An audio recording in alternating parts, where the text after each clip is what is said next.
Go Blue 81. Do you guys think we'll get more sacks this year than last year's team? I just pulled up the stat. Michigan with 37 sacks last season, tied for 19th in the country. So that is a lot. I'll say this. I think that, you lose Mike Morris, but I do think his stats were a little inflated, as I've talked about in the past, early on in the season. Had quite a few there in a few game stretch.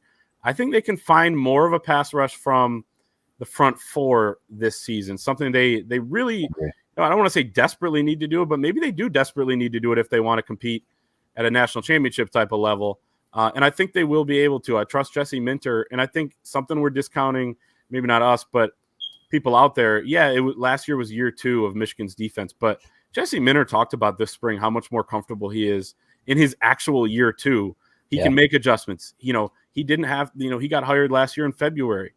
This year, he was immediately able to sit down and figure out, what changes he wants to make. He knows what his personnel is. So that'll be big too. But so maybe not more than 37. I mean, I could certainly see it.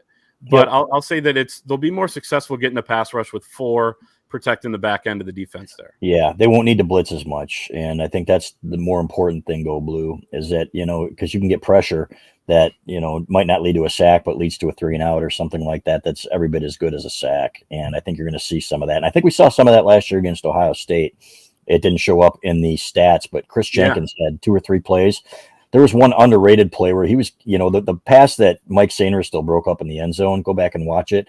The reason that thing was floating was because Chris Jenkins was right there in C.J. Stroud's face, okay?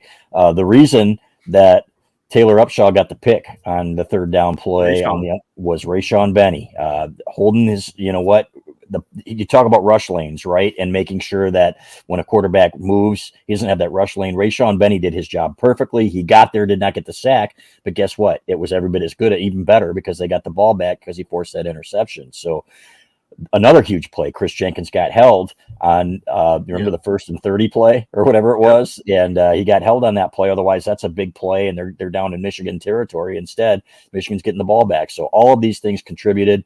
I think we're going to see more of that this year. I think Rayshon Benny, they said, was one of the most improved players in the spring on the entire defense, maybe the most improved.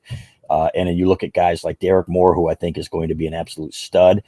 And, guys like a Yabioki, he had a few games last year where he did well, but he was quiet in a lot of games too. So I think Derek Moore has a chance to be an absolute star if he, continues to progress the way he should.